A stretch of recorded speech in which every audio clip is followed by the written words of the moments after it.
3, 2, 1, 0 A arte da guerra. Sun Tzu sobre avaliação. Sun Tzu disse: a guerra é de vital importância para o Estado, é o domínio da vida ou da morte, o caminho para a sobrevivência ou a perda do império, é preciso manejá-lo bem. Não refletir seriamente sobre tudo o que lhe concerne é dar prova de uma culpável indiferença no diz respeito à conservação ou à perda do que nos é mais querido, e isso não deve ocorrer entre nós. Há que valorá-la em termos de 5 fatores fundamentais, e fazer comparações entre diversas condições dos contentores, com vistas a determinar o resultado da guerra. O primeiro desses fatores é a doutrina, o segundo, o tempo, o terceiro, o terreno, o quarto, o mando e o quinto, a disciplina. A doutrina significa aquilo que faz com que o povo esteja em harmonia com seu governante, de modo que o siga onde esse for, sem temer por suas vidas, nem de correr qualquer perigo. O tempo significa o yin e o yang, a noite e o dia, o frio e o calor, dias ensolarados ou chuvosos e a mudança das estações. O terreno implica as distâncias, e faz referência a onde é fácil ou difícil deslocar-se, se é em campo aberto ou lugares estreitos, e isto influencia as possibilidades de sobrevivência. O mando há de ter como qualidades, sabedoria, sinceridade, benevolência, coragem e disciplina. Por último, a disciplina há de ser compreendida como a organização do exército, as graduações e classes entre os oficiais, a regulação das rotas de mantimentos, e a provisão de material militar ao exército. Estes 5 fatores fundamentais hão de ser conhecidos por cada general. Aquele que os domina, vence, aquele que não, sai derrotado. Portanto, ao traçar os planos, há de comparar os seguintes 7 fatores, valorando cada um com o maior cuidado: qual dirigente é mais sábio e capaz, que comandante possui o maior talento, que exército obtém vantagens da natureza e terreno, em que exército se observam melhor as regulações e as instruções, quais as tropas mais fortes, que exército tem oficiais e tropas melhor treinadas, que exército administra recompensas e castigos de forma mais justa. Mediante o estudo desses 7 fatores, serás capaz de adivinhar qual dos 2 grupos sairá vitorioso e qual será derrotado. O general que siga meu conselho, é certo que vencerá. Esse general há de ser mantido na liderança. Aquele que ignorar meus conselhos, certamente será derrotado. E deve ser destituído. Além de prestar atenção a meus conselhos e planos, o general deve criar uma situação que contribua com seu cumprimento. Por situação quero dizer que deve levar em consideração a situação do campo, e atuar de acordo com o que lhe for vantajoso. A arte da guerra se baseia no engano. Portanto, quando és capaz de atacar, deves aparentar incapacidade; quando as tropas se movem, aparentar inatividade. Se estás perto do inimigo, deves fazê-lo crer que estás longe; se longe, aparentar que se está perto. Colocar iscas para atrair ao inimigo. Golpear o inimigo quando está desordenado. Preparar-se contra ele quando está seguro em todas partes. Evitá-lo durante um tempo quando é mais forte. Se teu oponente tem um temperamento colérico, tente irritá-lo. Se é arrogante, trata de fomentar seu egoísmo.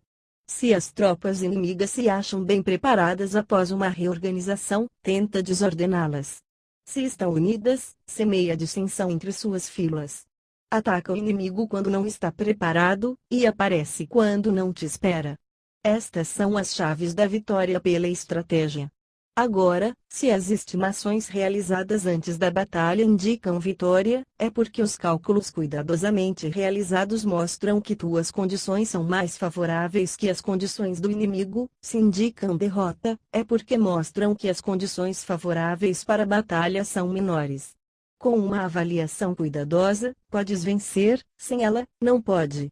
Menos oportunidades de vitória terá aquele que não realiza cálculos em absoluto. Graças a este método, se pode examinar a situação, e o resultado aparece claramente. Sobre o princípio das ações. Uma vez começada a batalha, ainda que estejas ganhando, se continuar por muito tempo, desanimará as tuas tropas e embotará a tua espada.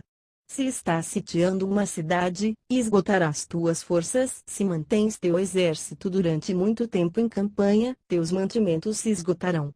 As armas são instrumentos de má sorte, empregá-las por muito tempo produzirá calamidades. Como se tem dito, os que a ferro matam, a ferro morrem. Quando tuas tropas estão desanimadas, tua espada embotada, esgotadas estão tuas forças e teus mantimentos são escassos, até os teus se aproveitarão de tua debilidade para sublevar-se. Então, ainda que tenhas conselheiros sábios, ao final não poderás fazer que as coisas saiam bem. Por causa disso, tem-se ouvido falar de operações militares que são torpes e repentinas, porém nunca se viu nenhum especialista na arte da guerra que mantivesse a campanha por muito tempo. Nunca é benéfico para um país deixar que uma operação militar se prolongue por muito tempo. Como se diz comumente, seja rápido como o trovão que retumba antes de que tenhas podido tapar os ouvidos, veloz como o relâmpago que brilha antes de haver podido piscar. Portanto, os que não são totalmente conscientes da desvantagem de servir-se das armas não podem ser totalmente conscientes das vantagens de utilizá-las. Os que utilizam os meios militares com perícia não ativam suas tropas 2 vezes, nem proporcionam alimentos em 3 ocasiões, com o mesmo objetivo. Isto quer dizer que não se deve mobilizar o povo mais de uma vez por campanha, e que imediatamente depois de alcançar a vitória não se deve regressar ao próprio país para fazer uma segunda mobilização. A princípio isto significa proporcionar alimentos para as próprias tropas, porém depois se tiram os alimentos ao inimigo. Se ao invés de tomar os mantimentos e armas de teu próprio país, retirares do teu inimigo, estarás bem abastecido de armas e provisões. Quando um país empobrece por causa das operações militares, isso se deve ao transporte de provisões de um lugar distante. Se as transportas desde um lugar distante, o povo empobrecerá. Os que habitam próximo de onde está o exército podem vender suas colheitas a preços elevados, porém se acaba deste modo o bem-estar da maioria da população. Quando se transportam as provisões muito longe, ocorre ruína por causa do alto custo. Nos mercados próximos ao exército, os preços das mercadorias aumentam. Portanto, as longas campanhas militares constituem uma ferida para o país. Quando se esgotam os recursos, os impostos se arrecadam sob pressão. Quando o poder e os recursos se tenham esgotado, arruína-se o próprio país. O povo é privado de grande parte de seus produtos, enquanto os gastos do governo para armamento se elevam. Os habitantes constituem base de um país, os alimentos são a felicidade do povo. O príncipe deve respeitar este fato e ser sóbrio e austero em seus gastos públicos. Em consequência, um general inteligente luta por desprover o inimigo de seus alimentos. Cada porção de alimentos tomados ao inimigo equivale a 20 que te forneces a ti mesmo. Assim, pois, o que arrasa o inimigo é a imprudência e a motivação dos teus em fazer desaparecer os benefícios dos adversários. Quando recompensas teus homens com os benefícios que ostentavam os adversários, eles lutarão com iniciativa própria, e assim poderás tomar o poder e a influência que tinha o inimigo. É por isto que se diz que onde há grandes recompensas a homens valentes. Por conseguinte, em batalha de carros, recompensa primeiro que tomar ao menos 10 carros. Se recompensas a todo mundo, não haverá suficiente para todos, assim, pois, oferece uma recompensa a um soldado para animar a todos os demais. Troca suas cores, dos soldados inimigos feitos prisioneiros, utilize-os misturados aos teus. Trata bem os soldados e presta-lhes atenção. Os soldados prisioneiros devem ser bem tratados, para conseguir que no futuro lutem para ti. A isto se chama vencer o adversário e incrementar por acréscimo em tuas próprias forças. Se utilizas o inimigo para derrotar o inimigo, serás poderoso em qualquer lugar aonde fores. Assim, pois, o mais importante em uma operação militar é a vitória e não a persistência. Esta última não é benéfica. Um exército é como fogo, se não o apagas, se consumirá por si mesmo. Portanto, sabemos que o que está à cabeça do exército está a cargo das vidas dos habitantes e da segurança da nação. Sobre as proposições da vitória e a derrota. Como regra geral, é melhor conservar a um inimigo intacto que destruí-lo. Captura seus soldados para conquistá-los e domina seus chefes. Um general dizia: Pratica as artes marciais, calcula a força de teus adversários, faz que percam seu ânimo e direção, de maneira que ainda estando intacto o exército inimigo, fique imprestável, isto é ganhar sem violência. Se destruíres o exército inimigo e matares seus generais, assaltas suas defesas disparando, reúnes uma multidão e usurpas um território, tudo isto é ganhar pela força. Por isto, os que ganham todas as batalhas não são realmente profissionais, os que conseguem que se rendam impotentes os exércitos alheios sem lutar, são os melhores mestres do arte da guerra. Os guerreiros superiores atacam enquanto os inimigos estão projetando seus planos. Logo desfazem suas alianças. Por isso, um grande imperador dizia: o que luta pela vitória frente a espadas nuas não é um bom general. A pior tática é atacar uma cidade. Assediar, encurralar uma cidade só se leva a cabo como último recurso. Emprega não menos de 3 meses em preparar teus artefatos e outros 3 para coordenar os recursos para teu assedio. Nunca se deve atacar por cólera e com pressa. É aconselhável tomar-se tempo na planificação e coordenação do plano. Portanto, um verdadeiro mestre das artes marciais vence outras forças inimigas sem batalha, conquista outra cidade sem assediá-las e destrói outros exércitos sem empregar muito tempo.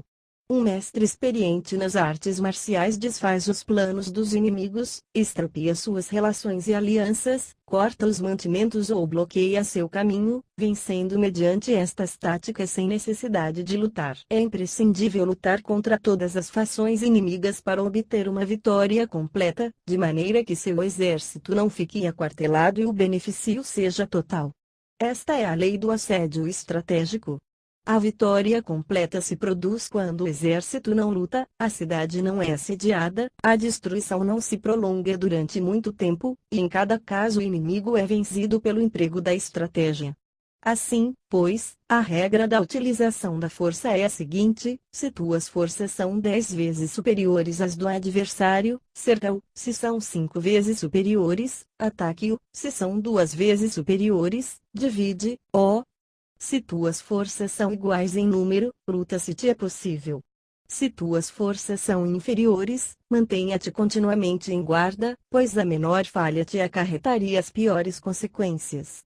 Trata de manter-te ao abrigo e evita o quanto possível um enfrentamento aberto com ele. A prudência e a firmeza de um pequeno número de pessoas podem chegar a cansar e a dominar inclusive numerosos exércitos. Este conselho se aplica nos casos em que todos os fatores são equivalentes. Se tuas forças estão em ordem enquanto que as do inimigo estão imersas no caos, se tu e tuas forças estão com ânimo e eles desmoralizados, então, mesmo que sejam mais numerosos, podes entrar em batalha. Se teus soldados, tuas forças, tua estratégia e teu valor são menores que as de teu adversário, então deves retirar-te e buscar uma saída. Em consequência, se o bando menor é obstinado, cai prisioneiro do bando maior. Isto quer dizer que se um pequeno exército não faz uma valoração adequada de seu poder e se atreve a se tornar inimigo de uma grande potência, por muito que sua defesa seja firme, inevitavelmente se converterá em conquistado. Se não pode ser forte, porém tampouco sabe ser débil, serás derrotado. Os generais são servidores do povo. Quando o seu serviço é completo, o povo é forte. Quando o seu serviço é defeituoso, o povo é débil. Assim, pois, existem 3 maneiras pelas quais um príncipe leva o exército ao desastre. Quando um príncipe, ignorando as ações, ordena avançar a seus exércitos ou retirar-se quando não devem fazê-lo, a isto se chama imobilizar o exército. Quando um príncipe ignora os assuntos militares, porém compartilha em pé de igualdade o mando do exército, os soldados acabam confusos. Quando o príncipe ignora como levar a cabo as manobras militares, porém compartilha por igual sua direção, os soldados estão vacilantes. Uma vez que os exércitos estão confusos e vacilantes, iniciam os problemas procedentes dos adversários. A isto se chama perder a vitória por transtornar o aspecto militar.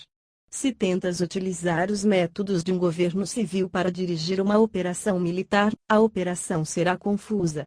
Triunfam aqueles que sabem quando lutar e quando não, sabem discernir quando utilizar muitas ou poucas tropas, possuem tropas cujas categorias superiores e inferiores têm o mesmo objetivo, enfrentam com preparativos os inimigos desprevenidos, têm generais competentes e não limitados por seus governos civis. Estas 5 são as maneiras de conhecer o futuro vencedor.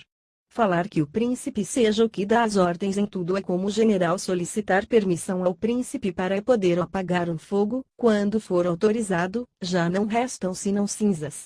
Se conheces os demais e te conheces a ti mesmo, nem em 100 batalhas correrás perigo, se não conheces os demais, porém te conheces a ti mesmo, perderás uma batalha e ganharás outra, se não conheces aos demais nem te conheces a ti mesmo, correrás perigo em cada batalha. Sobre a medida na disposição dos meios. Antigamente, os guerreiros especialistas se faziam a si mesmos invencíveis em primeiro lugar, e depois aguardavam para descobrir a vulnerabilidade de seus adversários. Fazer-te invencível significa conhecer-te a ti mesmo, aguardar para descobrir a vulnerabilidade do adversário significa conhecer os demais. A invencibilidade está em ti mesmo, a vulnerabilidade no adversário. Por isto, os guerreiros especialistas podem ser invencíveis, porém não podem fazer que seus adversários sejam vulneráveis.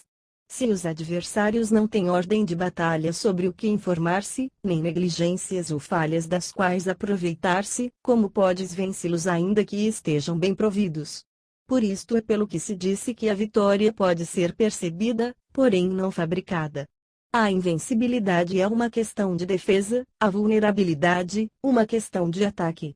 Enquanto não tenhas observado vulnerabilidades na ordem de batalha dos adversários, oculta tua própria formação de ataque, e prepara-te para ser invencível, com a finalidade de preservar-te. Quando os adversários têm ordens de batalha vulneráveis, é o momento de sair e atacá-los. A defesa é para tempos de escassez, o ataque para tempos de abundância. Os especialistas em defesa se escondem nas profundezas da terra, os especialistas em manobras de ataque se escondem nas mais elevadas alturas do céu. Desta maneira podem proteger-se e lograr a vitória total. Em situações de defesa, cales as vozes e elimine os cheiros, escondidos como fantasmas e espíritos sob terra, invisíveis para todo o mundo. Em situações de ataque, vosso movimento é rápido e vosso grito fulgurante, veloz como o trovão e o relâmpago, para que teus adversários não possam se preparar, mesmo que venham do céu. Prever a vitória quando qualquer um pode conhecer não constitui verdadeira destreza. Todo mundo elogia a vitória ganha em batalha, porém essa vitória não é realmente tão boa. Todos elogiam a vitória na batalha, porém o verdadeiramente desejável é poder ver o mundo do sutil e dar-te conta do mundo do oculto, até o ponto de ser capaz de alcançar a vitória onde não exista forma. Não requer muita força para levantar um cabelo, não é necessário ter uma vista aguda para ver o sol e a lua, nem se necessita ter muito ouvido para escutar o retumbar do trovão. O que todo mundo conhece não se chama sabedoria, a vitória sobre os demais obtida por meio da batalha não se considera uma boa vitória. Na antiguidade, os que eram conhecidos como bons guerreiros venciam quando era fácil vencer. Se só és capaz de assegurar a vitória depois de enfrentar um adversário em um conflito armado, essa vitória é uma dura vitória. Se fores capaz de ver o sutil e de dar-te conta do oculto, irrompendo antes da ordem de batalha, a vitória assim obtida é vitória fácil. Em consequência, as vitórias dos bons guerreiros se destacam por sua inteligência ou sua bravura. Assim, pois, as vitórias que ganham em batalha não são devidas à sorte. Suas vitórias não são casualidades, senão que são devidas a ter se situado previamente em posição de poder ganhar com seguridade, impondo-se sobre os que já tinham perdido de antemão. A grande sabedoria não é algo óbvio, o mérito grande não se anuncia. Quando és capaz de ver o sutil, é fácil ganhar, que tem isto que ver com a inteligência ou a bravura? Quando se resolvem os problemas antes de que surjam, quem chama isto inteligência? Quando há vitória sem batalha, quem fala de bravura? Assim, pois, os bons guerreiros tomam posição em um terreno no que não podem perder, e não passam por alto as condições que fazem a seu adversário inclinar-se à derrota. Em consequência, um exército vitorioso ganha primeiro e inicia a batalha depois, um exército derrotado luta primeiro e tenta obter a vitória depois. Esta é a diferença entre os que têm estratégia e os que não têm planos premeditados. Os que utilizam boas armas cultivam o caminho e observam as leis. Assim podem governar prevalecendo sobre os corruptos. Servir-se da harmonia para desvanecer a oposição, não atacar um exército inocente, não fazer prisioneiros ou tomar saques por onde passa o exército, não cortar as árvores nem contaminar os poços, limpar e purificar os templos das cidades e montanhas do caminho que atravessas, não repetir os erros de uma civilização decadente, a tudo isto se chama o caminho e suas leis. Quando o exército está estritamente disciplinado, até o ponto em que os soldados morreriam antes que desobedecer às ordens, e as recompensas e os castigos merecem confiança e estão bem estabelecidos, quando os chefes e oficiais são capazes de atuar desta forma, podem vencer a um príncipe inimigo corrupto. As regras militares são 5: medição, valoração, cálculo, comparação e vitória. O terreno dá lugar às medições, estas dão lugar às valorações aos cálculos, estes às comparações, e as comparações dão lugar às vitórias. Mediante comparações das dimensões podes conhecer onde há vitória ou derrota. Em consequência, um exército vitorioso é como 1 quilo comparado a 1 grama, um exército derrotado é como 1 grama comparado a 1 quilo. Quando o que ganha consegue que seu povo vá à batalha como se estivesse dirigindo uma grande corrente de água ao longo de um cânion profundo, isto é uma questão de ordem de batalha. Quando a água se acumula em um cânion profundo, ninguém pode medir sua quantidade, o mesmo que nossa defesa não mostra sua forma.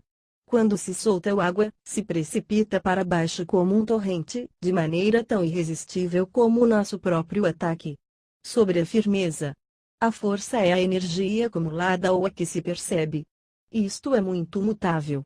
Os especialistas são capazes de vencer o inimigo criando uma percepção favorável neles, assim obter a vitória sem necessidade de exercer sua força. Governar sobre muitas pessoas como se fossem poucas é uma questão de dividi-las em grupos ou setores, é organização. Batalhar contra um grande número de tropas como se fossem poucas é uma questão de demonstrar força, símbolos e sinais. Refere-se a conseguir uma percepção de força e poder na oposição. No campo de batalha se refere às formações e bandeiras utilizadas para organizar as tropas e coordenar seus movimentos. Conseguir que o exército seja capaz de combater contra o adversário sem ser derrotado é uma questão de empregar métodos ortodoxos ou heterodoxos. A ortodoxia e a heterodoxia não são elementos fixos, senão que se utilizam como um ciclo. Um imperador que foi um famoso guerreiro e administrador, falava de manipular as percepções dos adversários sobre o que é ortodoxo e heterodoxo, e depois atacar inesperadamente, combinando ambos métodos até convertê-lo em um, tornando-se quase assim indefinível para o inimigo. Que o efeito das forças seja como de pedras arrojadas sobre ovos, é uma questão de cheio e vazio. Quando induzes os adversários a atacar-te em teu território, sua força sempre está vazia, em desvantagem, enquanto que não competes no que são melhores, tua força sempre estará cheias. Atacar com o vazio contra o cheio é como arrojar pedras sobre ovos, de certeza se quebram. Quando se inicia uma batalha de maneira direta, a vitória se ganha por surpresa. O ataque direto é ortodoxo. O ataque indireto é heterodoxo. Só há duas classes de ataques na batalha, o extraordinário por surpresa e o direto ordinário, porém suas variantes são inumeráveis. O ortodoxo e o heterodoxo se originam reciprocamente, como um círculo sem começo nem fim, quem poderia esgotá-los? Quando a velocidade do água que flui alcança o ponto em que pode mover as pedras, esta é a força direta. Quando a velocidade e manobrabilidade do falcão é tal que pode atacar e matar, isto é precisão. O mesmo ocorre com os guerreiros especialistas, sua força é rápida, sua precisão certeira. Sua força é como disparar uma catapulta, sua precisão é dar no objetivo previsto e causar o efeito esperado. A desordem chega da ordem, a covardia surge do valor, a debilidade brota da força. Se queres fingir desordem para convencer a teus adversários e distraí-los, primeiro tens que organizar o ordem, porque só então podes criar um desordem artificial. Se queres fingir covardia para conhecer a estratégia dos adversários, primeiro tens que ser extremadamente valente, porque só então podes atuar como tímido de maneira artificial. Se queres fingir debilidade para induzir arrogância em teus inimigos, primeiro deves ser extremadamente forte, porque só então podes pretender ser débil. A ordem e a desordem são uma questão de organização, a covardia é uma questão valentia e de ímpeto, a força e a debilidade são uma questão da formação na batalha. Quando um exército tem a força do ímpeto, percepção, inclusive o tímido se torna valente; quando perde a força do ímpeto, inclusive o valente se converte em tímido. Nada está fixado nas leis da guerra, estas se desenvolvem sobre a base do ímpeto. Com astúcia se pode antecipar e conseguir que os adversários se convençam a si mesmos como proceder e mover-se, ajuda-os a caminhar pelo caminho que lhes traça. Faz mover-se os inimigos com a perspectiva do triunfo, para que caiam na emboscada. Os bons guerreiros buscam a efetividade na batalha a partir da força do ímpeto, percepção, e não dependem só da força de seus soldados. São capazes de escolher a melhor gente, empregá-los adequadamente e deixar que a força do ímpeto logre seus objetivos. Quando há entusiasmo, convicção, ordem, organização, recursos, compromisso dos soldados, tens a força do ímpeto, e o tímido é valoroso. Assim é possível determines os soldados por suas capacidades, habilidades e encomendar-lhes deveres e responsabilidades adequadas. O valente pode lutar, o cuidadoso pode fazer sentinela, e o inteligente pode estudar, analisar e comunicar. Cada qual é útil. Fazer que os soldados lutem permitindo que a força do ímpeto faça seu trabalho é como fazer rodar rocas. As rocas permanecem imóveis quando estão em um lugar plano, porém giram em um plano inclinado; ficam fixas quando são quadradas, porém giram se são redondas. Portanto, quando se conduz os homens à batalha com astúcia, o impulso é como rocas redondas que se precipitam montanha abaixo; esta é a força que produz a vitória. Sobre o cheio e o vazio. Os que antecipam, se preparam e chegam primeiro ao campo de batalha e esperam ao adversário estão em posição descansada; os que chegam por último ao campo de batalha, os que improvisam e iniciam luta acabam esgotados. Os bons guerreiros fazem com que os adversários venham a eles, e de nenhum modo se deixam atrair fora de sua fortaleza. Se fazes com que os adversários venham a ti para combater, tua força estará sempre vazia. Se não sais a combater, tua força estará sempre cheia. Esta é a arte de esvaziar os demais e de encher-te a ti mesmo. O que impulsiona os adversários a vir a ti por própria decisão é a perspectiva de ganhar.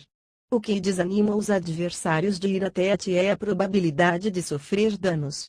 Quando os adversários estão em posição favorável, deves cansá-los. Quando estão bem alimentados, cortar os mantimentos. Quando estão descansando, fazer que se ponham em movimento.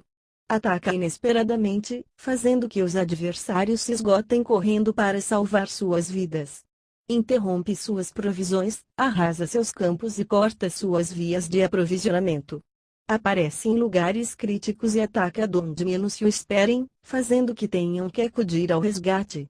Aparece onde não possam ir, dirige-te até onde menos esperem.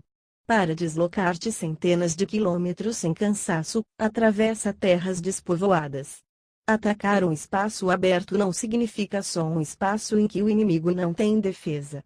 Enquanto sua defesa não seja estrita ou o lugar não esteja bem guardado, os inimigos se dispersarão ante ti, como se estivesses atravessando um território despovoado. Para tomar infalivelmente o que atacas, ataca donde não há defesa. Para manter uma defesa infalivelmente segura, defende onde não há ataque. Assim, no caso dos que são especialistas em ataque, seus inimigos não sabem por onde atacar. Quando se cumprem as instruções, as pessoas são sinceramente leais e comprometidas, os planos e preparativos para a defesa implantados com firmeza, sendo tão sutil e reservado que não se revelam as estratégias de nenhuma forma, e os adversários se sentem inseguros, e sua inteligência não lhes serve para nada. Ser extremadamente sutil, discreto, até o ponto de não ter forma. Ser completamente misterioso e confidencial, até o ponto de ser silencioso. Desta maneira poderás dirigir o destino de teus adversários. Para avançar sem encontrar resistência, arremete por seus pontos débeis. Para retirar-te de maneira esquiva, se é mais rápido que eles. As situações militares se baseiam na velocidade, chega como vento, mova-te como relâmpago, e os adversários não poderão vencer-te. Portanto, quando queiras entrar em batalha, inclusive se o adversário está entrincheirado em posição defensiva, não poderá evitar lutar se atacas no lugar no que deve acudir irremediavelmente ao resgate. Quando não queiras entrar em batalha, inclusive se traças uma linha no terreno que queres conservar, o adversário não pode combater contigo porque lhe dás uma falsa pista. Isto significa que quando os adversários chegam para atacar-te, não lutas com eles, senão que estabeleces uma mudança estratégica para confundi-los e enchê-los de incertezas. Por conseguinte, quando induzes outros a efetuar uma formação, enquanto tu mesmo permaneces sem forma, estás concentrado, enquanto que teu adversário está dividido. Faz que os adversários vejam como extraordinário que é ordinário para ti, faz que vejam como ordinário que é extraordinário para ti. Isto é induzir ao inimigo a efetuar uma formação. Uma vez vista a formação do adversário, concentras tuas tropas contra ele. Como tua formação não está à vista, o adversário dividirá seguramente suas forças. Quando estás concentrado formando uma só força, enquanto o inimigo está dividido em 10, estás atacando uma concentração de 1 contra 10, assim tuas forças superam as suas. Se podes atacar a uns poucos soldados com muitos, desanimarás o número de teus adversários. Quando estás fortemente entrincheirado, estás forte atrás de boas barricadas, e não deixas filtrar nenhuma informação sobre tuas forças, sai fora sem informação precisa, ataca e conquista de maneira irrestrita. Não devem conhecer onde pensas liberar a batalha, porque quando não se conhece, o inimigo destaca muitos postos de vigilância, e no momento que se estabelecem numerosos postos só tens que combater contra pequenas unidades. Assim, pois, quando sua vanguarda está preparada, sua retaguarda é defeituosa, e quando sua retaguarda está preparada, sua vanguarda apresenta pontos débeis. As preparações de sua ala direita significarão carência em sua ala esquerda. As preparações por todas partes significará ser vulnerável por todas partes. Isto significa que quando as tropas estão de guarda em muitos lugares, estão forçosamente espalhadas em pequenas unidades. Quando se dispõe de poucos soldados se está na defensiva contra o adversário que dispõe de muitos faz que o inimigo tenha que defender-se. Quantas mais defesas induzes a adotar a teu inimigo, mais debilitado ficará. Assim, se conheces o lugar e a data da batalha, podes acudir a ela mesmo que estejas a 1000 quilômetros de distância. Se não conheces o lugar e a data da batalha, então teu flanco esquerdo não pode salvar ao direito, tua vanguarda não pode salvar a tua retaguarda, e tua retaguarda não pode salvar a tua vanguarda, nem mesmo em um território de umas poucas dezenas de quilômetros. Se tens muitas mais tropas que os demais, como pode ajudar-te este fator para obter a vitória? Se não conheces o lugar e a data da batalha, mesmo que tuas tropas sejam mais numerosas que as deles, como pode saber se vais ganhar ou perder? Assim, pois, se disse que a vitória pode ser criada.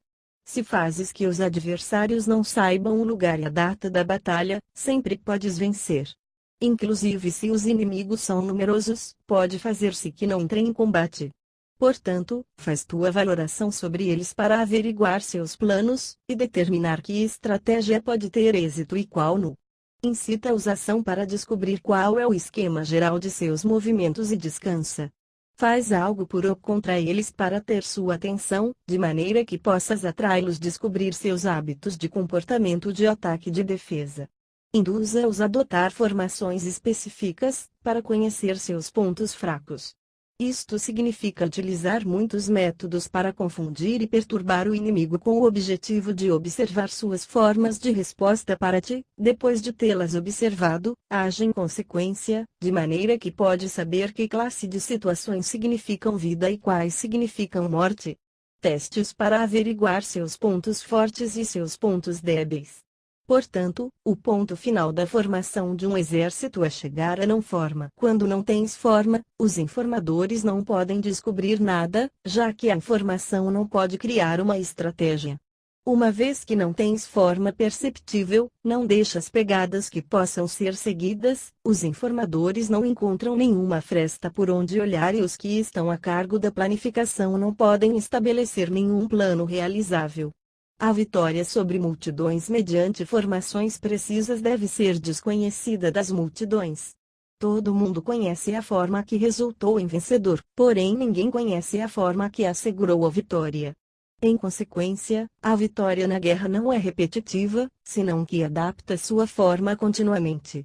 Determinar as mudanças apropriadas significa não repetir as estratégias prévias para obter a vitória. Para consegui-la, posso adaptar-me desde o princípio a qualquer formação que os adversários possam adotar. As formações são como água, a natureza do água é evitar o alto e ir para baixo, a natureza dos exércitos é evitar o cheio e atacar o vazio, o fluxo do água está determinado pela terra, a vitória vem determinada pelo adversário. Assim, pois, um exército não tem formação constante, o mesmo que o água não tem forma constante, se chama gênio a capacidade de obter a vitória cambiando e adaptando-se segundo o inimigo. Sobre o enfrentamento direto e indireto. A regra ordinária para o uso do exército é que o mando do exército receba ordens das autoridades civis e depois reúne e concentra as tropas, aquartelando-as juntas. Nada é mais difícil que a luta armada. Lutar com outros cara a cara para conseguir vantagens é o mais árduo do mundo. A dificuldade da luta armada é fazer próximas as distâncias e converter os problemas em vantagens. Enquanto dás aparência de estar muito longe, começa teu caminho e chegas antes que o inimigo. Portanto, fazes que sua rota seja larga, atraindo com a esperança de ganhar. Quando empreendes a marcha depois que os outros e chegas antes que eles, conheces a estratégia de fazer que as distâncias sejam próximas. Sirva-te de uma unidade especial para enganar ao inimigo atraindo a uma falsa persecução, fazendo crer que o grosso de tuas forças está muito longe, então, lanças uma força de ataque surpresa que chega antes, ainda que tenhas começado o caminho depois. Por conseguinte, a luta armada pode ser proveitosa e pode ser perigosa. Para o especialista é proveitosa, para o inexperiente, perigosa. Mobilizar todo o exército para o combate para obter alguma vantagem tomaria muito tempo, porém combater por uma vantagem com um exército incompleto teria como resultado uma falta de recursos. Se te mobilizas rapidamente sem parar dia e noite, recorrendo o duplo da distância habitual, e se lutas por obter alguma vantagem a milhares de quilômetros, teus chefes militares serão feitos prisioneiros ou soldados que sejam fortes chegarão ali primeiro, os mais cansados chegarão depois. Como regra geral, só o conseguirá um de cada 10. Quando a rota é larga as tropas se cansam, se gastaram sua força na mobilização. Chegam esgotadas enquanto que seus adversários estão frescos. Assim, pois, é seguro que serão atacadas. Combater por uma vantagem a 50 km de distância frustrará os planos do mando, e, como regra geral, só a metade dos soldados o farão. Se combates para obter uma vantagem a 30 km de distância, só 2 de cada 3 soldados os recorrerão. Assim, pois, um exército perece se não está equipado, se não tem provisões ou se não tem dinheiro. Estas 3 coisas são necessárias, não podes combater para ganhar com um exército não equipado, ou sem provisões, o que o dinheiro facilita. Portanto, se ignoras os planos de teus rivais, não podes fazer alianças precisas. A menos que conheças as montanhas e os bosques, os desfiladeiros e os passos, e a condição dos pântanos, não podes manobrar com uma força armada. A menos que utilizes guias locais, não podes aproveitar-te das vantagens do terreno. Só quando conheces cada detalhe da condição do terreno podes manobrar e guerrear.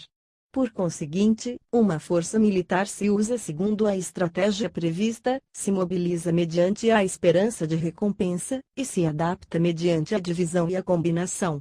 Uma força militar se estabelece mediante a estratégia no sentido de que distraias ao inimigo para que não possa conhecer qual é tua situação real e não possa impor sua supremacia. Se imobiliza mediante a esperança de recompensa, no sentido de que entra em ação quando vê a possibilidade de obter uma vantagem. Dividir e tornar a fazer combinações de tropas e fases para confundir o adversário e observar como reage frente a ti, de esta maneira podes adaptar-te para obter a vitória. Por isto, quando uma força militar se move com rapidez é como o vento, quando vai lentamente é como o bosque, é voraz como o fogo e móvel como as montanhas. É rápida como o vento no sentido que chega sem avisar e desaparece como o relâmpago. É como um bosque porque tem uma ordem. É voraz como o fogo que devasta uma planície sem deixar para trás sequer um ramo de erva. É imóvel como uma montanha quando se aquartela. É tão difícil de conhecer como a escuridão, seu movimento é como um trovão que retumba. Para ocupar um lugar, divide as tuas tropas. Para expandir teu território, divide benefícios. A regra geral das operações militares é desprover de alimentos ao inimigo tudo o que se possa. Em localidades onde as gentes não têm muito, é necessário dividir as tropas em grupos pequenos para que possam tomar em diversas partes o que necessitam, já que só assim terão suficiente. Quanto a dividir o saque, significa que é necessário reparti-lo entre as tropas para guardar o que foi conquistado, não deixando que o inimigo recupere. Eide depois de ter feito estimativas. Ganha o que conhece primeiro à medida do que está longe e que está próximo. Esta é a regra geral da luta armada. O primeiro que faz o movimento é o convidado, o último é o anfitrião. O convidado o tem difícil, o anfitrião o tem fácil. Perto e longe significam deslocamento, o cansaço, a fome e frio surgem do deslocamento. Um antigo livro que trata de assuntos militares disse: as palavras não são escutadas, para isso se fazem os símbolos e os tambores. As bandeiras e os estandartes se fazem por causa da ausência de visibilidade. Símbolos, tambores, bandeiras e estandartes se utilizam para concentrar e unificar os ouvidos e os olhos dos soldados. Uma vez que estão unificados, o valente não pode atuar só, nem o tímido pode retirar-se solo. Esta é a regra geral do emprego de um grupo. Unificar os ouvidos e os olhos dos soldados significa fazer que olhem e escutem em uníssono de maneira que não caiam na confusão e desordem. As sinais se utilizam para indicar direções e impedir que os indivíduos vão onde bem quiserem. Assim, pois, em batalhas noturnas, utiliza fogos e tambores, e em batalhas diurnas sirva-te de bandeiras e estandartes, para controlar os ouvidos e os olhos dos soldados.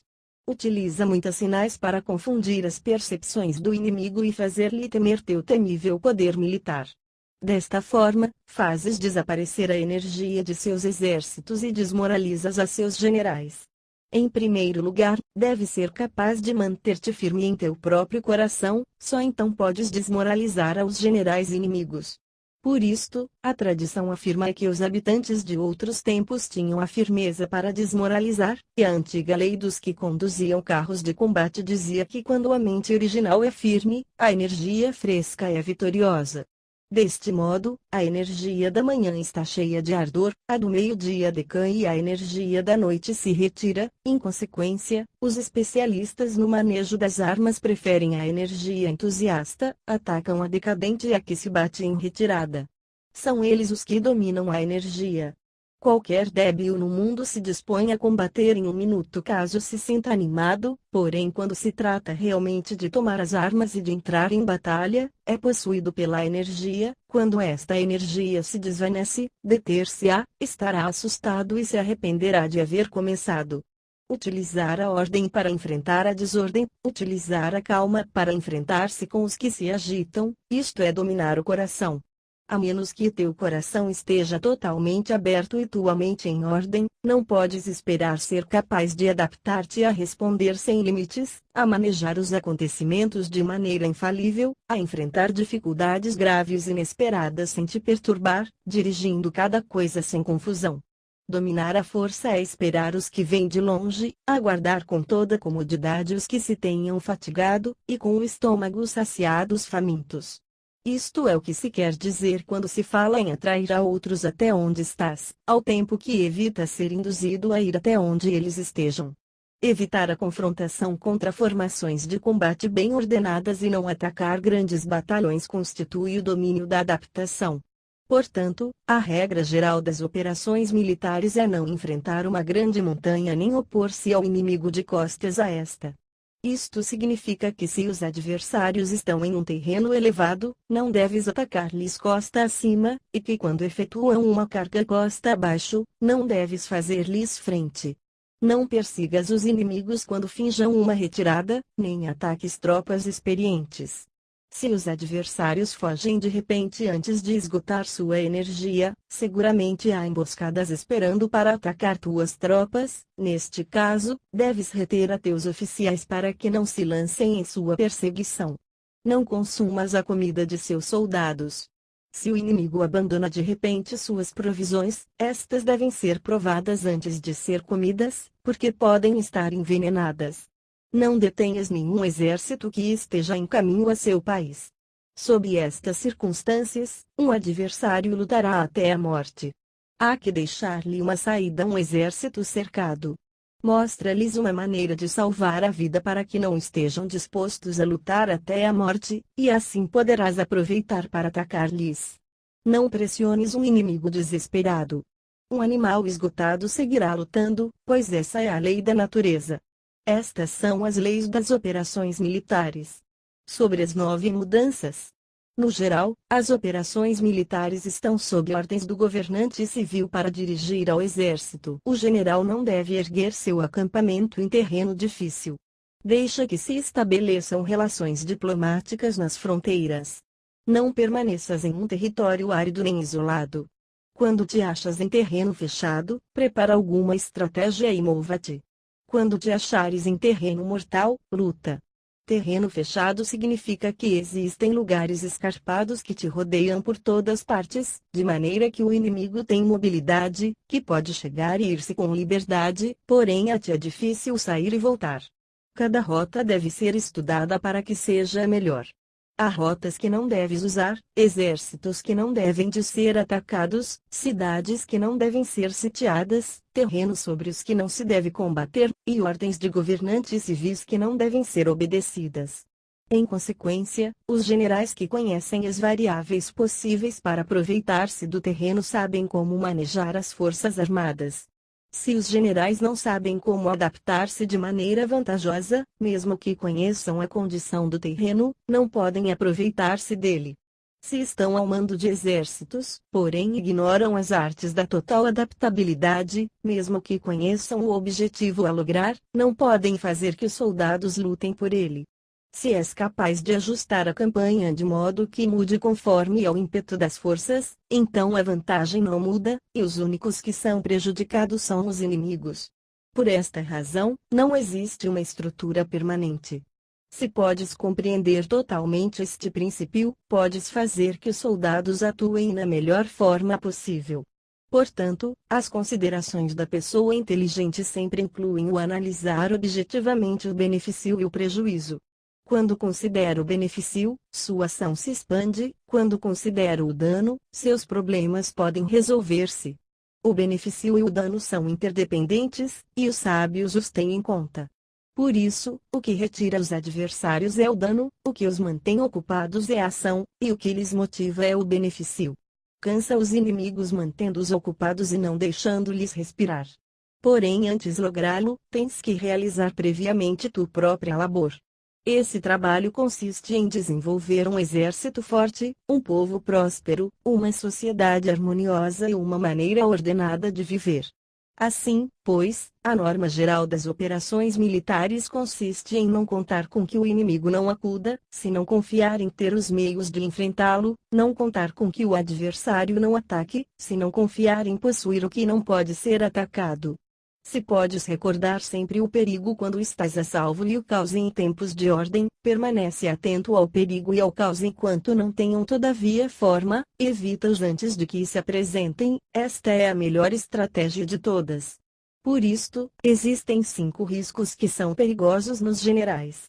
Os que estão dispostos a morrer, podem perder a vida, os que querem preservar a vida, podem ser feitos prisioneiros, os que são dados a apaixonamentos irracionais, podem ser ridicularizados, os que são muito puritanos, podem ser desonrados, os que são compassivos, podem ser perturbados.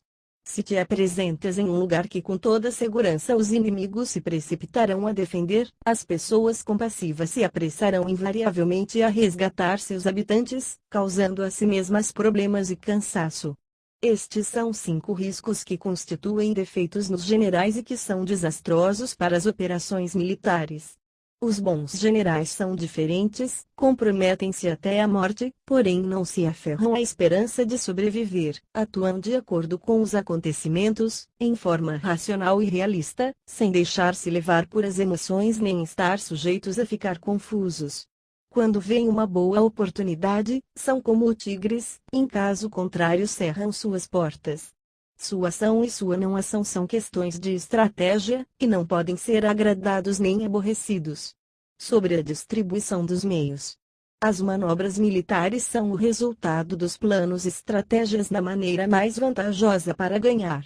Determinam a mobilidade e eficiência das tropas. Se vais colocar teu exército em posição de observar ao inimigo, atravessa rápido as montanhas e vigia-os de um vale. Considera o efeito da luz e mantenha-te na posição mais elevada do vale. Quando combatares numa montanha, ataca de cima para baixo, e não o contrário. Combate estando costa abaixo e nunca costa acima. Evita que a água divida tuas forças, afasta-te das condições desfavoráveis o quanto antes. Não enfrentes os inimigos dentro da água, é conveniente deixar que passem a metade de suas tropas e nesse momento dividi-las e atacá-las. Não te situes rio abaixo. Não caminhes contra da corrente, nem em contra o vento. Se acampas na ribeira de um rio, teus exércitos podem ser surpreendidos de noite, empurrados para se afogar ou se lhes pode colocar veneno na corrente. Tuas barcas não devem ser amarradas corrente abaixo, para impedir que o inimigo aproveite a corrente lançando os seus barcos contra ti. Se atravessa pantanos, faça-o rapidamente. Se te encontras frente a um exército em meio de um pântano, permanece próximo de suas plantas aquáticas ou respaldado pelas árvores. Em uma planície, toma posições que sejam fáceis de manobrar, mantendo as elevações do terreno atrás e à tua direita, estando as partes mais baixas diante e as mais altas atrás. Geralmente, um exército prefere um terreno elevado e evita um terreno baixo, aprecia a luz e detesta a escuridão. Os terrenos elevados são estimulantes, e portanto, a gente se acha gosto em eles, ademais são convenientes para adquirir a força do ímpeto. Os terrenos baixos são úmidos, o qual provoca enfermidades e dificulta o combate. Cuida da saúde física de teus soldados com os melhores recursos disponíveis. Quando não existe a enfermidade em um exército, se disse que este é invencível. Onde haja montículos e terraplanos, situa-te em seu lado ensolarado, mantendo sempre a tua direita e atrás. Colocar-se na melhor parte do terreno é vantajoso para uma força militar. A vantagem em uma operação militar consiste na aproveitar-se de todos os fatores benéficos do terreno. Quando chove, rio acima a corrente traz consigo a espuma, se queres cruzá-lo, espera que acalme. Sempre que um terreno apresente barrancos infranqueáveis, lugares fechados, armadilhas, riscos, grutas e prisões naturais, deves abandoná-lo rapidamente e não te aproximes dele. No que me concerne, sempre me mantenho distante destes acidentes do terreno, de maneira que os adversários estejam mais perto que eu deles, dou a face a estes acidentes, de maneira que fiquem às costas do inimigo.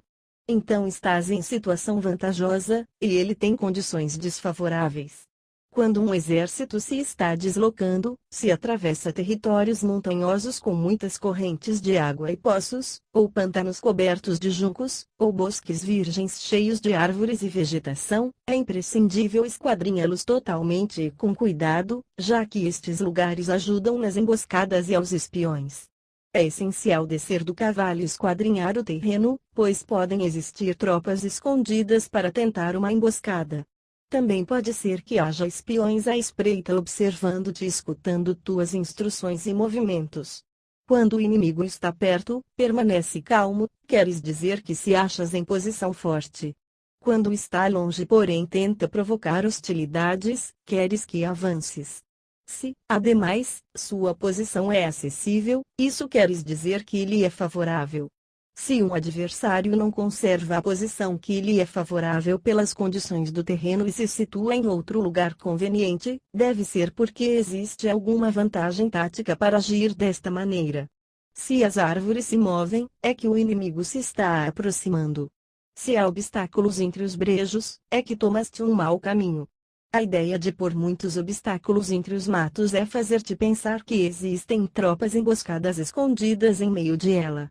Se os pássaros alçam o voo, há tropas emboscadas no lugar. Se os animais estão assustados, existem tropas atacantes. Caso se elevem colunas de pó altas e espessas, há carros que se estão aproximando. Se são baixas e largas, aproximam-se soldados a pé. Nuvens de fumaça esparsa significam que se está cortando lenha. Pequenas nuvens de pó que vão e vêm indicam que se está levantando o acampamento. Se os emissários do inimigo pronunciam palavras humildes enquanto este incrementa seus preparativos de guerra, isto quer dizer que vai avançar. Quando se pronunciam palavras altissonantes e se avança ostensivamente, é sinal de que o inimigo se vai retirar. Se seus emissários vêm com palavras humildes, envia espiões para observar o inimigo e comprovarás que está aumentando seus preparativos de guerra. Quando os carros ligeiros saem em primeiro lugar e se situam nos flancos, estão estabelecendo frente de batalha.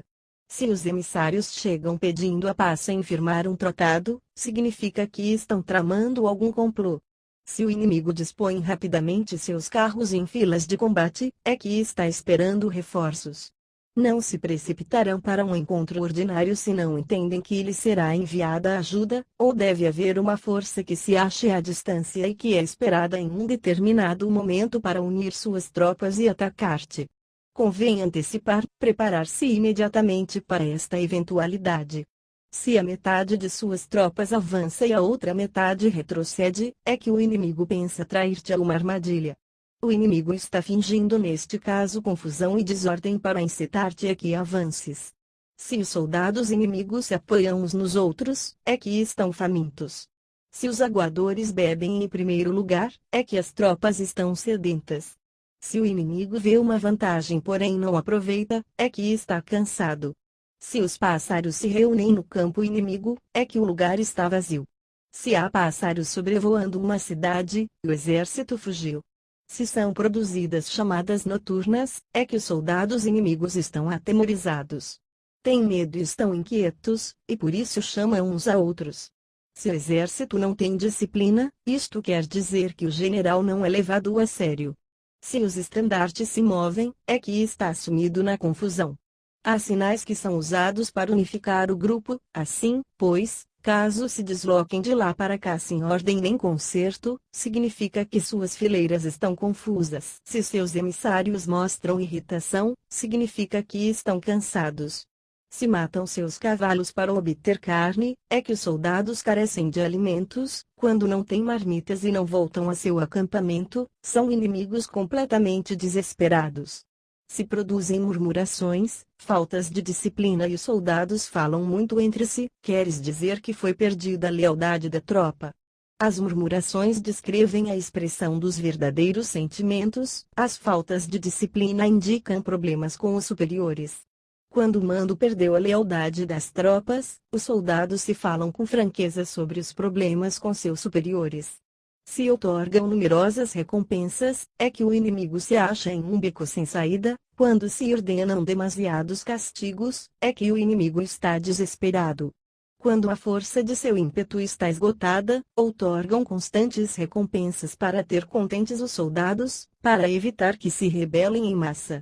Quando os soldados estão tão esgotados que não podem cumprir as ordens, são castigados uma e outra vez para restabelecer a autoridade. Ser violento no princípio e terminar depois temendo os próprios soldados é o cúmulo da inépcia. Os emissários que acodem com atitude conciliatória indicam que o inimigo quer uma trégua. Se as tropas inimigas enfrentam-te com ardor, porém demoram um momento de entrar em combate sem abandonar não obstante o terreno, deves observá-los cuidadosamente. Estão preparando um ataque por surpresa. Em assuntos militares, não é necessariamente mais benéfico ser superior em forças, só evitar atuar com violência desnecessária, é suficiente com consolidar teu poder, fazer estimações sobre o inimigo e conseguir reunir tropas, isso é tudo. O inimigo que atua isoladamente, que carece de estratégia e que toma a dianteira seus adversários, inevitavelmente acabará sendo derrotado. Se teu plano não contém uma estratégia de retirada ou posterior ao ataque, senão que confias exclusivamente na força de teus soldados, e tomas a dianteira a teus adversários sem valorar sua condição, com toda segurança cairás prisioneiro. Se castigas os soldados antes de ter conseguido que sejam leais ao mando, não obedecerão, e se não obedecem, serão difíceis de empregar. Tampouco poderão ser empregados se não se leva a cabo nenhum castigo, inclusive depois de haver obtido sua lealdade. Quando existe um sentimento profundo de apreço e confiança, e os corações dos soldados estão vinculados ao mando, se relaxares a disciplina, os soldados se tornarão arrogantes e será impossível usá-los. Portanto, dirige-os mediante a arte civilizada e unifica-os mediante as artes marciais, isto significa uma vitória contínua. Arte civilizada significa humanidade, e artes marciais significam regulamentos. Mandar-lhes com humanidade e benevolência, unificá-los de maneira estrita e firme. Quando a benevolência e a firmeza são evidentes, é possível estar seguro da vitória. Quando as ordens se dão de maneira clara, sensata e consequente, as tropas as aceitam. Quando as ordens são confusas, contraditórias e mudam a toda hora, as tropas não as aceitam ou não as entendem. Quando as ordens são razoáveis, justas, sensatas, claras e consequentes, existe uma satisfação recíproca entre o líder e o grupo. Sobre a topologia. Alguns terrenos são fáceis, outros difíceis, alguns neutros, outros estreitos, acidentados ou abertos. Quando o terreno seja acessível, seja o primeiro a estabelecer tua posição, escolhendo as alturas ensolaradas, uma posição que seja adequada para transportar os mantimentos, assim terás vantagem quando fores à batalha. Quando estiveres em terreno difícil de sair, estás limitado. Neste terreno, se teu inimigo não está preparado, podes vencer se segues adiante, porém se o inimigo está preparado e segues adiante, terás muitas dificuldades para retornar de novo a ele, o que contará contra ti. Quando é um terreno desfavorável para ambos, diz-se que é um terreno neutro. Em um terreno neutro, inclusive se o adversário te oferece uma vantagem, não te aproveites dela, retira-te, induzindo a sair a metade das tropas inimigas, e então cai sobre ele aproveitando-te desta condição favorável. Em um terreno estreito, se és o primeiro a chegar, deves ocupá-lo totalmente e esperar o adversário. Se ele chega antes, não o persiga se bloqueia os desfiladeiros. Persiga-os se não os bloqueia. Em terreno acidentado, se és o primeiro a chegar, deves ocupar seus pontos altos e ensolarados e esperar o adversário. Se este já os ocupou antes, retira-te e não o persigas. Em um terreno aberto, a força do ímpeto se encontra igualada, e é difícil provocar-lhe a combater de maneira desvantajosa para ele. Entender estas 6 classes de terreno é a responsabilidade principal do general, e é imprescindível considerá-los. Estas são as configurações do terreno, os generais que as ignoram saem derrotados. Assim, pois, entre as tropas estão as que fogem, que se retraem, as que se derrubam, as que se rebelam e as que são derrotadas. Nenhuma destas circunstâncias constituem desastres naturais, senão que são devidas aos erros dos generais. As tropas que têm o mesmo ímpeto, porém que atacam em proporção de 1 contra 10, saem derrotadas. Os que têm tropas fortes porém cujos oficiais são débeis, ficam retraídos. Os que têm soldados débeis ao mando de oficiais fortes, vão em apuros. Quando os oficiais superiores estão encolerizados e são violentos, e enfrentam o inimigo por sua conta e por despeito, e quando os generais ignoram suas capacidades, o exército desmoronará. Como norma geral, para poder vencer ao inimigo, todo o mando militar deve ter uma só intenção e todas as forças militares devem cooperar. Quando os generais são débeis e carecem de autoridade, quando as ordens não são claras, quando oficiais e soldados não têm solidez e as formações são anárquicas, produz-se revolta. Os generais derrotados são aqueles que são incapazes de analisar os adversários, entram em combate com forças superiores em número ou melhor equipadas, e não selecionam as suas tropas segundo os seus níveis de preparação. Se emprega soldados sem selecionar os preparados dos não preparados, os arrojados e os timoratos, estás buscando tua própria derrota. Estas são as 6 maneiras de ser derrotado. A compreensão de estas situações é a responsabilidade suprema dos generais e devem ser consideradas. A primeira é não equilibrar o número de forças, a segunda, a ausência de um sistema claro de recompensas e castigos, a terceira, a insuficiência de treinamento, a quarta é a paixão irracional, a quinta é a ineficácia da lei de ordem, e a sexta é a falha em não selecionar os soldados fortes e resolutos. A configuração do terreno pode ser um apoio para o exército, para os chefes militares. O curso da ação adequada é avaliar o adversário para assegurar a vitória e calcular os riscos e as distâncias. Saem vencedores os que lideram batalhas conhecendo estes elementos, saem derrotados os que lutam ignorando-os. Portanto, quando as leis da guerra assinalam uma vitória segura, é claramente apropriado começar batalha, inclusive se o governo tenha dado ordens de não atacar. Se as leis da guerra não indicam uma vitória segura, é adequado não entrar em batalha, mesmo que o governo tenha dado a ordem de atacar. Deste modo se avança sem pretender a glória, se ordena a retirada sem evitar a responsabilidade, com o único propósito de proteger a população e em benefício também do governo, assim se presta um serviço valioso à nação. Avançar e retirar-se contra das ordens do governo não se faz em interesse pessoal, senão para salvaguardar as vidas da população e no autêntico benefício do governo. Servidores deste talhe são muito úteis para um povo.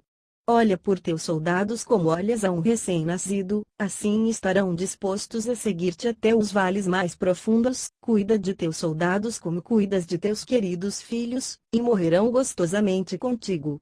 Porém, se és tão amável com eles que não os podes utilizar, se és tão indulgente que não lhes podes dar ordens, tão informal que não podes discipliná-los, teus soldados serão como crianças mimadas e, portanto, imprestáveis. As recompensas não devem ser usadas sós, nem deve confiar-se somente nos castigos. Caso contrário, as tropas, como crianças mimadas, se acostumam a desfrutar ou a ficar ressentidas por tudo.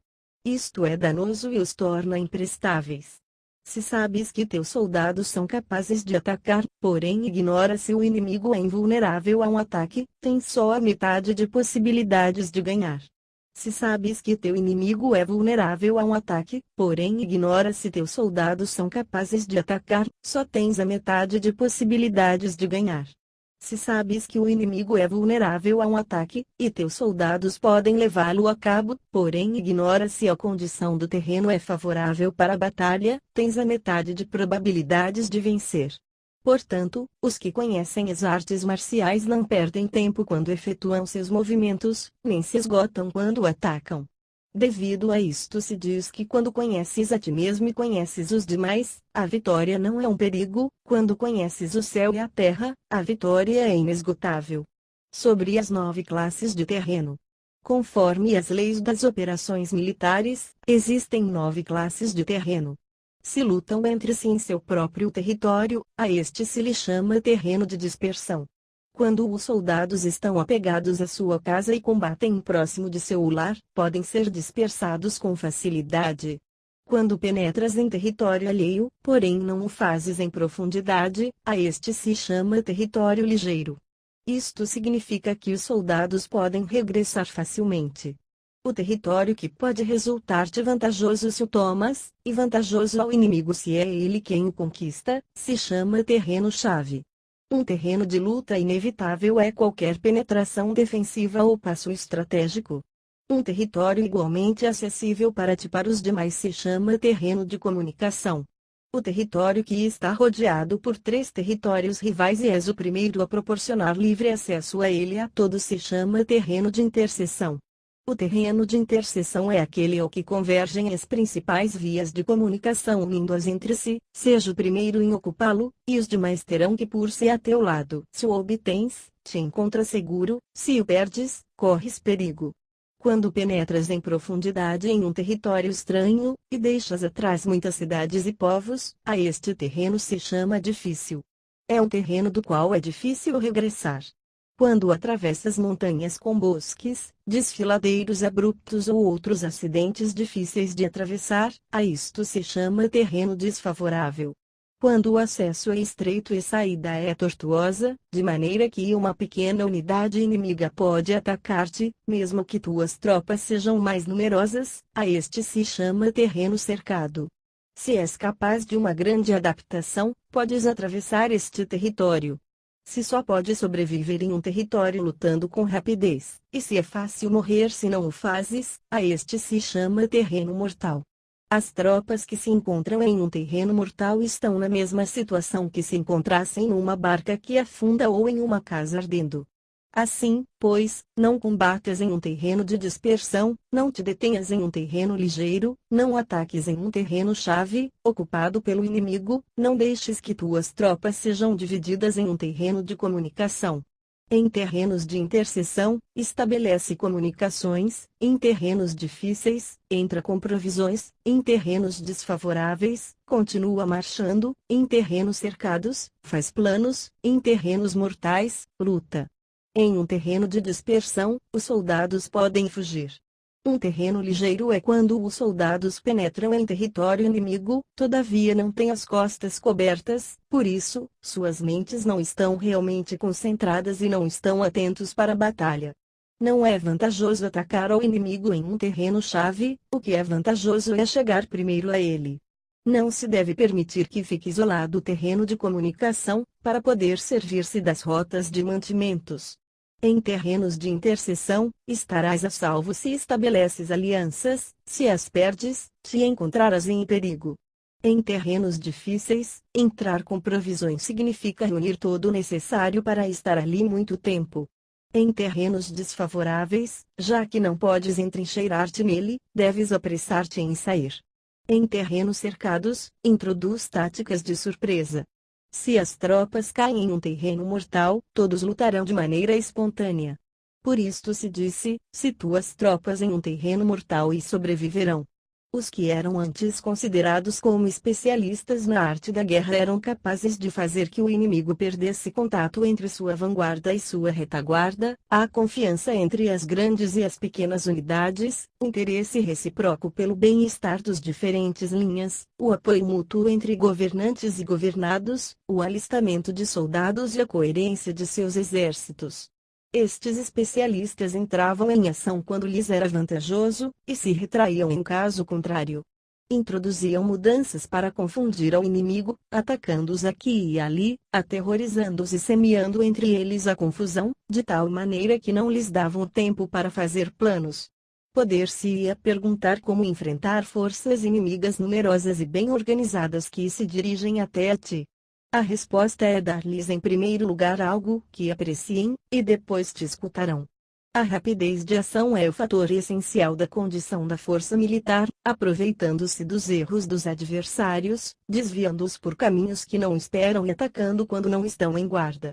Isto significa que para aproveitar-se da falta de preparação, de visão e de cautela dos adversários, é necessário atuar com rapidez, e que se vacilas, esses erros não te servirão de nada. Numa invasão, por regra geral, quanto mais se adentram os invasores no território estranho, mais fortes se fazem, até o ponto de que o governo nativo não pode expulsá-los. Escolhe campos férteis, e as tropas terão suficiente para comer. Cuida de sua saúde e evita o cansaço, consolida sua energia, aumenta sua força. Que os movimentos de tuas tropas e a preparação de teus planos sejam insondáveis. Consolida a energia mais entusiasta de tuas tropas, economiza as forças restantes, mantém em segredo tuas formações e teus planos, permanecendo insondável para os inimigos, e espera que se produza um ponto vulnerável para avançar. Situa tuas tropas em um ponto que não tenha saída, de maneira que tenham que morrer antes de poder escapar. O que, ante a possibilidade da morte, não estarão dispostas a fazer. Os guerreiros dão então o melhor de suas forças. Quando se acham ante um grave perigo, perdem o medo. Quando não há nenhum local onde ir, permanecem firmes. Quando estão totalmente implicados em um terreno, se aferram a ele. Se não têm outra opção, lutarão até o final. Por esta razão, os soldados estão vigilantes sem ter que ser estimulados, se alistam sem ter que ser chamados às fileiras, são amistosos sem necessidade de promessas, e se pode confiar neles sem necessidade de ordens. Isto significa que quando os combatentes se encontram em perigo de morte, seja qual seja seu risco, todos têm o mesmo objetivo e, portanto, estão alertas sem necessidade de ser estimulados, têm boa vontade de maneira espontânea e sem necessidade de receber ordens, e pode confiar-se de maneira natural neles sem promessas nem necessidade de hierarquia. Proíbe os augúrios para evitar as dúvidas, e os soldados nunca te abandonarão. Se teus soldados não têm riquezas, não é porque as desdenhem. Se não têm mais longevidade, não é porque não queiram viver mais tempo. O dia em que se dá a ordem de marcha, os soldados choram. Assim, pois, uma operação militar preparada com perícia deve ser como uma serpente veloz que contra-ataca com sua cauda quando alguém lhe ataca por a cabeça, contra-ataca com a cabeça quando alguém lhe ataca pela cauda e contra-ataca com cabeça e cauda, quando alguém lhe ataca pelo meio. Esta imagem representa o método de uma linha de batalha que responde velozmente quando é atacada. Um manual de 8 formações clássicas de batalha diz: faz da frente a retaguarda, faz da retaguarda a frente, com 4 cabeças e 8 caudas. Faz que a cabeça esteja em todas partes, e quando o inimigo arremete pelo centro, cabeça e cola acudirão ao resgate. Pode perguntar-se a questão de se é possível fazer que uma força militar seja como uma serpente rápida. A resposta é afirmativa. Inclusive as pessoas que se têm antipatia, se encontrarão no mesmo barco, se ajudarão entre si em caso de perigo de sussobrar. É a força da situação que faz que isto suceda. Por isto, não basta depositar a confiança em cavalos atados e rodas fixas. Se atam os cavalos para formar uma linha de combate estável, e se ficham as rodas para fazer que os carros não se possam mover. Porém, ainda assim, isto não é suficientemente seguro nem se pode confiar nisso.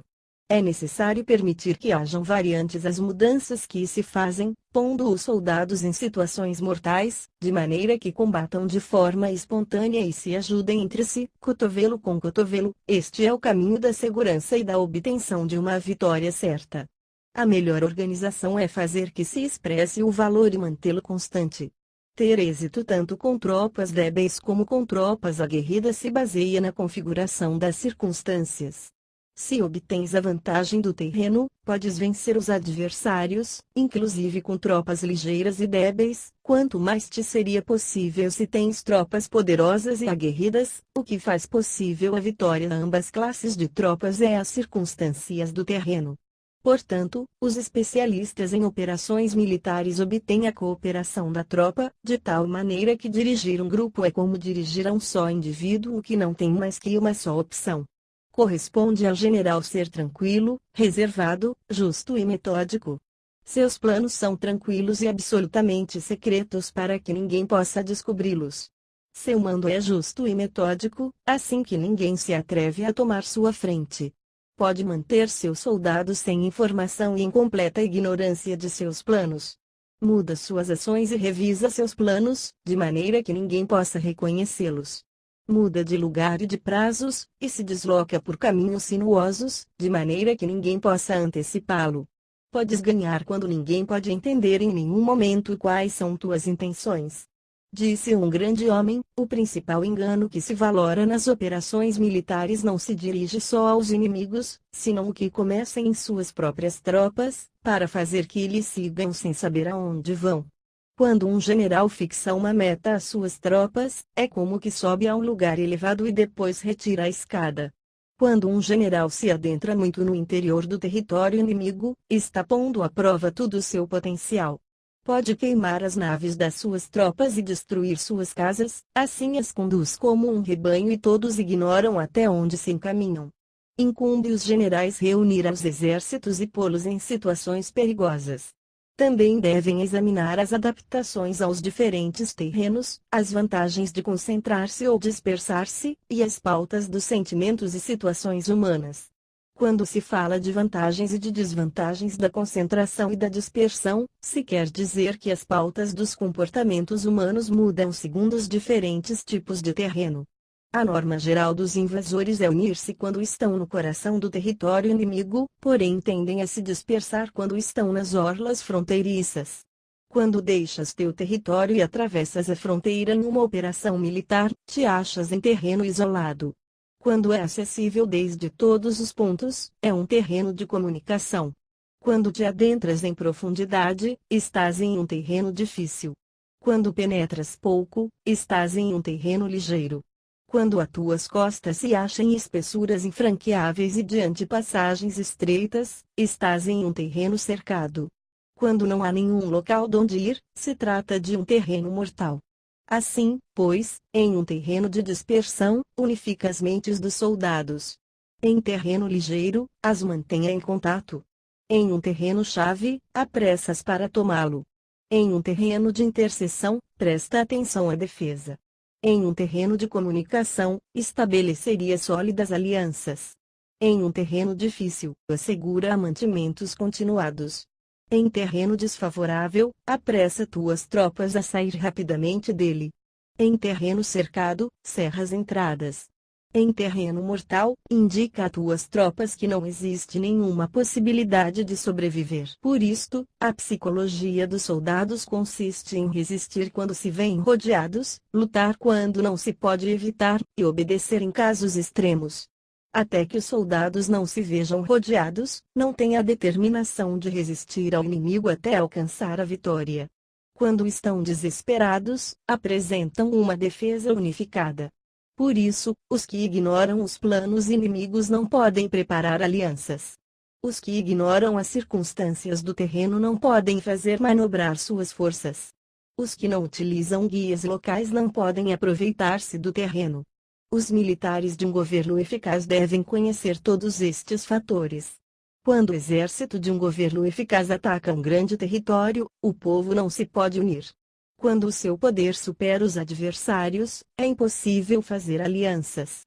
Se podes averiguar os planos de tuas adversários, aproveita-te do terreno e faz manobrar o inimigo de maneira que se encontre indefeso. Neste caso, nem sequer um grande território pode reunir suficientes tropas para deter-te. Portanto, se não lutas por obter alianças, não aumentas o poder de nenhum país, porém estendes tua influência pessoal ameaçando os adversários. Tudo isso faz com que o país e cidades inimigas sejam vulneráveis. Outorga recompensas que não estejam reguladas e dá ordens incomuns. Considera a vantagem de outorgar recompensas que não tenham precedentes. Observa como o inimigo faz promessas sem ter em conta os códigos estabelecidos. Maneja as tropas como se fossem uma só pessoa. Emprega-as em tarefas reais, porém não lhes fale. Motiva-as com recompensas, porém não comente os possíveis prejuízos. Emprega teus soldados só em combater, sem comunicar-lhes tua estratégia. Deixe-os conhecer os benefícios que os esperam, porém não lhes fales dos danos potenciais. Se a verdade se filtra, tua estratégia pode afundar. Se os soldados começam a preocupar-se, tornar-se-ão vacilantes e temerosos. Coloque-os em uma situação de possível extermínio, e então lutarão para viver. Ponha-os em perigo de morte, e então sobreviverão. Quando as tropas afrontam perigos, são capazes de lutar para obter a vitória. Assim, pois, a tarefa de uma operação militar é fingir acomodar-se às intenções do inimigo. Se te concentras totalmente nisso, podes matar seu general mesmo que estejas a quilômetros de distância. A isto se chama cumprir um objetivo com perícia. No princípio acomodas as suas intenções, depois matas a seus generais, esta é a perícia no cumprimento do objetivo. Assim, o dia em que se declara guerra, se cerram as fronteiras, se rompem os salvo-condutos e se impede o passo de emissários. Os assuntos se decidem rigorosamente desde que se começa a planejar e estabelecer a estratégia desde a casa ou quartel-general. O rigor nos quartéis-generais na fase de planificação se refere à manutenção do segredo. Quando o inimigo oferece oportunidades, aproveite-as imediatamente. Inteira-te primeiro do que pretende, e depois antecipa-te a ele. Mantenha a disciplina e adapta-te ao inimigo, para determinar o resultado da guerra. Assim, ao princípio eras como uma donzela e o inimigo abre suas portas, então, tu és como uma lebre solta, e o inimigo não poderá expulsar-te. Sobre a arte de atacar pelo fogo existem 5 classes de ataques mediante fogo: queimar as pessoas, queimar os mantimentos, queimar o equipamento, queimar os depósitos e queimar as armas. O uso do fogo tem que ter uma base, e exige certos meios. Existem momentos adequados para acender fogos, concretamente quando o tempo é seco e ventoso. Normalmente, em ataques mediante fogo é imprescindível seguir as mudanças produzidas por este. Quando o fogo está dentro do acampamento inimigo, prepara-te rapidamente desde fora. Se o soldado se mantém em calma quando o fogo se inicia, espera e não ataques. Quando o fogo alcança seu ponto álgido, segue-o, se podes, se não, espera. Em geral, o fogo se utiliza para semear a confusão no inimigo e assim poder atacar-lhe. Quando o fogo pode ser prendido em campo aberto, não esperes para fazê-lo em seu interior, faça-o quando seja oportuno. Quando o fogo seja atiçado pelo vento, não ataques em direção contrária a este. Não é eficaz lutar contra o ímpeto do fogo, porque o inimigo lutará neste caso até a morte. Se soprou o vento durante o dia, à noite amainará. Um vento diurno cessará ao anoitecer, um vento noturno cessará ao amanhecer. Os exércitos devem saber que existem variantes das 5 classes de ataques mediante fogo, e adaptar-se a estas de maneira racional. Não basta saber como atacar os demais com o fogo, é necessário saber como impedir que os demais te ataquem a ti. Assim, pois, a utilização do fogo para apoiar um ataque significa claridade, e a utilização do água para apoiar um ataque significa força. A água pode cortar comunicação, porém não pode arrasar. A água pode ser usada para dividir um exército inimigo, de maneira que sua força se desuna e a tua se fortaleça. Ganhar combatendo ou levar a cabo um assédio vitorioso sem recompensar aos que tenham méritos traz má fortuna e se faz merecedor de ser chamado avaro. Por isso se disse que um governo esclarecido tem em conta que um bom mando militar recompensa o mérito. Não mobiliza suas tropas quando não há vantagens que obter, não atuam quando não há nada que ganhar, nem lutam quando não existe perigo. As armas são instrumentos de mau augúrio, e a guerra é um assunto perigoso. É indispensável impedir uma derrota desastrosa, e portanto, não vale a pena mobilizar um exército por razões insignificantes. As armas só devem ser usadas quando não existe outro remédio. Um governo não deve mobilizar um exército por ira, e os chefes militares não devem provocar a guerra por cólera. Atua quando seja benéfico, em caso contrário, desiste. A ira pode converter-se na alegria e a cólera pode converter-se em prazer, porém um povo destruído não pode renascer, e a morte não pode converter-se em vida. Em consequência, um governo esclarecido presta atenção a tudo isto, e um bom mando militar o tem em conta. Esta é a maneira de manter a nação a salvo e de conservar intacto a seu exército. Sobre o uso de espiões, uma operação militar significa um grande esforço para o povo, e a guerra pode durar muitos anos para obter uma vitória de um dia. Assim, pois, falar em conhecer a situação dos adversários para economizar nos gastos para investigar e estudar a oposição é extremadamente inumano, e não é típico de um bom chefe militar, de um conselheiro de governo, nem de um governante vitorioso. Portanto, o que possibilita a um governo inteligente e um mando militar sábio vencer os demais e lograr triunfos extraordinários com essa informação essencial. A informação prévia não se pode obter de fantasmas nem espíritos, nem se pode ter por analogia, nem descobrir mediante cálculos. Deve-se obter de pessoas que conheçam a situação do adversário. Existem 5 classes de espiões: o espião nativo, o espião interno, o duplo agente, o espião liquidável, e o espião flutuante. Quando estão ativos todos eles, ninguém conhece suas rotas, a isto se lhe chama gênio organizativo, e se aplica ao governante. Os espiões nativos contratam entre os habitantes de uma localidade. Espiões internos se contratam entre os funcionários inimigos. Os agentes duplos se contratam entre os espiões inimigos. Os espiões liquidáveis transmitem falsos dados aos espiões inimigos. Os espiões flutuantes voltam para trazer seus informes. Entre os funcionários do regime inimigo, se acham aqueles com os quais se pode estabelecer contato e os que se pode subornar para averiguar a situação de seu país e descobrir qualquer plano que se trame contra ti. Também podem ser utilizados para criar desavenças e desarmonia. Em consequência, ninguém nas Forças Armadas é tratado com tanta familiaridade como os espiões, nem ninguém recebe recompensas tão grandes como a eles, nem há assunto mais secreto que o espionagem. Se não se trata bem os espiões, podem converter-se em renegados e trabalhar para o inimigo. Não se podem utilizar aos espiões sem sagacidade e conhecimento, não pode servir-se de espiões sem humanidade e justiça, não se pode obter a verdade dos espiões sem sutileza. Certamente, é um assunto muito delicado. Os espiões são úteis em todas partes. Cada assunto requer um conhecimento prévio. Se algum assunto de espionagem é divulgado antes de que o espião seja informado, este e o que o divulgou devem ser eliminados. Sempre que queiras atacar um exército, assediar uma cidade ou atacar a uma pessoa, deves de conhecer previamente a identidade dos generais que a defendem, de seus aliados, seus visitantes, seus sentinelas e de seus criados. Assim, pois, faz que teus espiões averiguem tudo sobre eles. Sempre que vais atacar e combater, deves conhecer primeiro os talentos dos servidores do inimigo, e assim podes enfrentá-los segundo suas capacidades. Deves buscar agentes inimigos que tenham vindo te espionar, suborná-los e induzi-los a passar para teu lado, para poder utilizá-los como agentes duplos. Com a informação obtida desta maneira, podes encontrar espiões nativos e espiões internos para contratá-los.